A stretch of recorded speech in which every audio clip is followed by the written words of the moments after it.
নমস্কার বন্ধুরা, রকমারি রন্ধনের পক্ষ থেকে জানাই সকলকে স্বাগত।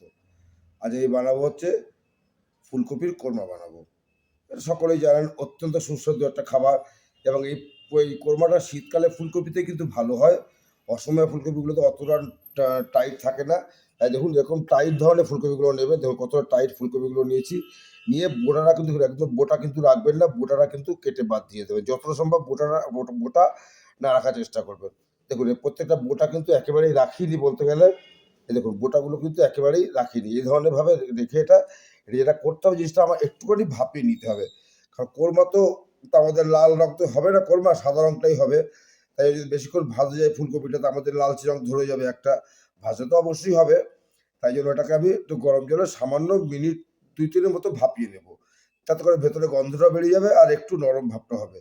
তারপরে আমি বাকি রান্না শুরু করছি। অত্যন্ত সুস্বাদু রান্না এবং খুব চিরাচরিত একটা ঐতিহ্যবাহী রান্না। ফুলকপি কোরমা সকলেই আপনারা খেয়েছেন। তাও আমি আমার মতো করে খুব সহজ পদ্ধতিতে আপনাদের এটা করে দেখাচ্ছি। এখন যেটা আমি করব, ফুলকপিটা ভালো করে ধুয়ে নিয়ে আমি একটু ভাপে বসাবো, কিন্তু প্রেসার কুকার না। এমনি জাস্ট নরমাল ভাপে মিনিট ৩ ফুটিয়ে নিয়ে আমি এটাকে গ্যাস অফ করে দিয়ে আপনাদের দেখাচ্ছি বন্ধুরা। দেখুন বন্ধুরা, আমি ফুলকপিটা যাতে পুরোটা ডুবে যায় সেই পরিমাণ জল দিয়েছি। আর আমি এর মধ্যে ১ চামচ নুন দিয়ে দিচ্ছি কিন্তু এটা। এই নুনটা দিয়ে আমি তাহলে কি ভেতরে যদি কোনো জীবাণু থাকে সেটা কিন্তু পুরোপুরি মরে যাবে। এই ফুলকপিটা এভাবে আমি মানে নুন জল মাখিয়ে নিয়ে আমি মিনিট ২-৩ এটা জাস্ট একটু ভাপিয়ে নেব। আর কিচ্ছু না। গন্ধটাও কেটে যাবে আর একটু নরম হবে জিনিসটা। তারপরে দেখাচ্ছি আপনাদের। দেখুন বন্ধুরা, ফুলকপিগুলো ভাপানো হয়ে গেছে। হ্যাঁ, কত সুন্দরভাবে করছে, একদম কিন্তু নরম হয়নি, আবার শক্তও কিন্তু নেই। এরকমভাবে আমি এটা কিন্তু মিনিট ৩-৪ ধরে ভাপিয়ে নিচ্ছিলাম। এর থেকে বেশি কিন্তু একদম হবে না, তাহলে কিন্তু ফুলকপি গলে যাবে একদম। ঠিক আছে? শক্ত শক্ত আছে, একটুও কিন্তু ভাঙেনি। অ্যাজ ইট ইজ যেমন ছিল তেমনই আছে। কিন্তু ভাপিয়ে নিয়ে জলটা বের করে দেওয়া হলো। এটা ভাপানো হয়ে গেল। এখন দেখাচ্ছি আপনাদের পরবর্তী কিভাবে চলছে। বন্ধুরা, কড়াই বসিয়ে দিয়েছি, কড়াই তেল বসিয়ে দিয়েছি। এবার আমি যে ফুলকপিগুলো ভাপিয়ে নিয়েছিলাম ওগুলো আমি ভেজে নেবো ওগুলো।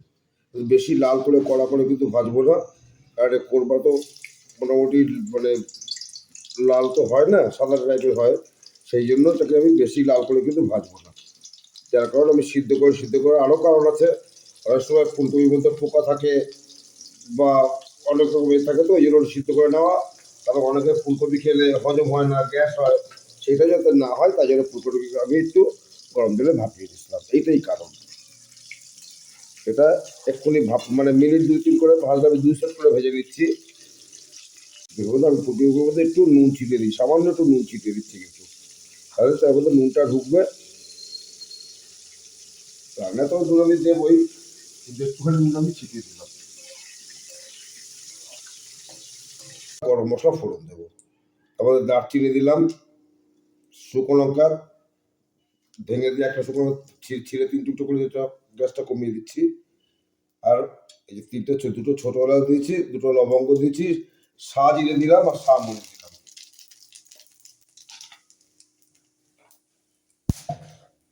তেজপাতা দিলাম। এবার ফোড়ন দেওয়া কিন্তু হলো।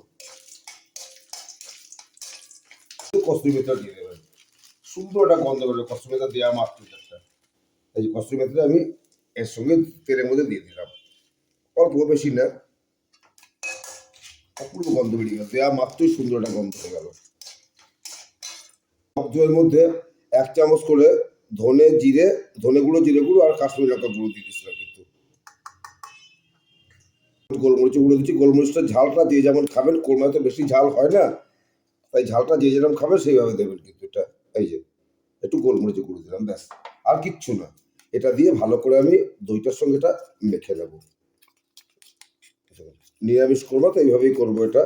টক দইয়ের মধ্যে আমি ধনে গুঁড়ো, জিরে গুঁড়ো, কাশ্মীরি লঙ্কা গুঁড়ো আর গোলমরিচের গুঁড়ো দিয়ে ভালো করে ফেটিয়ে দিচ্ছি এটা। যখন টক দিয়ে দেবেন অবশ্যই গ্যাসটা কিন্তু একদম সিম করে নেবেন। আর টোটাল রান্নাটা কিন্তু সিম করেই হবে রান্নাটা, কারণ এটা তো মানে কোরমা তো, কোরমা কিন্তু কোনো সাদা রংটাই হয়, সেহেতু টোটাল রান্নাটা কিন্তু সিম করেই করবে রান্নাটা। হয়ে গেল। এবার আমি এটা দিয়ে দিচ্ছি মশলাটা।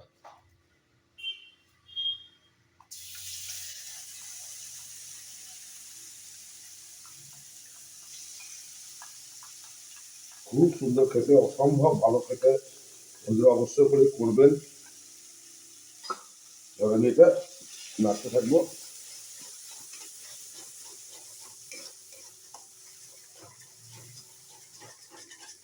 খুব জলদি রান্না, ঝট করে রান্নাটা হয়ে যায়, বেশি সময় লাগেও না করতে। এটা কিন্তু রান্নাটা, পুরো রান্নাটা কিন্তু সিম করে, গ্যাস সিম করে করবেন।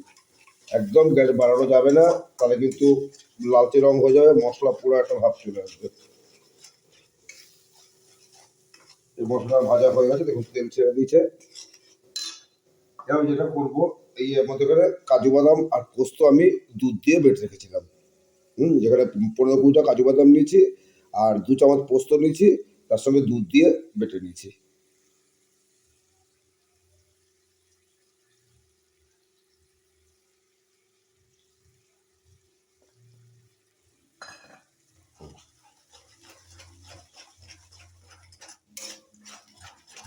এবারে কিন্তু কোনো হলুদ পড়বে না, সেইভাবে রান্নাটা হচ্ছে জিনিসটা। যেটুকু লাল হচ্ছে কাশ্মীরি লঙ্কার জন্য ওই কালারটা এসছে। মিষ্টি হয়, এই বুঝে মিষ্টি বুঝে দেবেন, একটু মিষ্টি মিষ্টি হবে কর্মটা।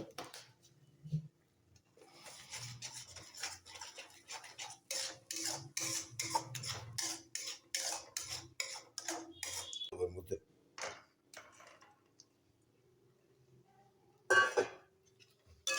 পুরো রান্নাটা কিন্তু গ্যাস সিম করে কিন্তু রান্নাটা করবেন, গ্যাস একদম বাড়াবেন না। দেখুন এভাবে দুধটা দিয়ে দিলাম।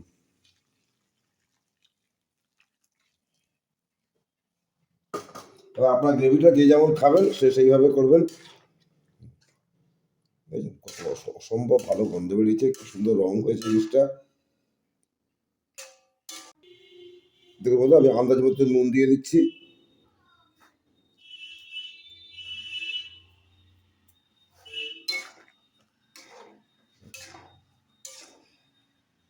হয়েই গেছে মোটামুটি, একটু ফুটলে আমি নামিয়ে দেবো জিনিসটা। একটু উল্টে দিলাম।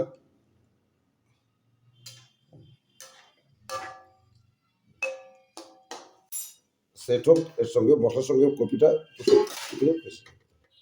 বা আমি মিনিট 3-4 পরে জিনিসটা নামিয়ে দেবো। বন্ধু একটু ঘি দিয়ে দিচ্ছি লাস্টে একটু।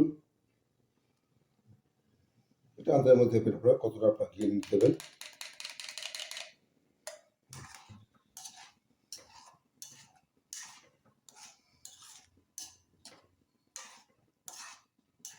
দেখুন বন্ধুরা, আমার ফুলকপি কোরমা পুরোপুরি রেডি। নিরামিষ ফুলকপি কোরমা করেছি, মানে দেখেই বুঝতে পারছেন যে কি অপূর্ব স্বাদ হয়েছে এবং খেতে যে কত সুন্দর হয়েছে, এত সুন্দর গন্ধ বেরিয়েছে। বন্ধুরা আপনারা কিন্তু অবশ্যই করবেন, করে কেমন লাগলো আমাকে জানাবেন। ভালো লাগলে অবশ্যই লাইক করবেন, কমেন্ট করবেন, অনেক অনেক শেয়ার করবেন। প্লিজ আমার চ্যানেলটাকে সাবস্ক্রাইব করবেন। এত অসম্ভব ভালো একটা খেতে নিরামিষ ফুলকপি কোরমা, আপনারা প্লিজ বন্ধুরা একবার করে দেখবেন, করে কেমন লাগলো আমাকে জানাবেন। সকলে আমার পাশে থাকবেন, সকলের কাছে এই নিবেদন করছি, সকলে আমার পাশে থাকুন। আজ এই পর্যন্তই, পরের ভিডিও আবার দেখা হবে। নমস্কার, সকলে ভালো থাকবেন বন্ধুরা।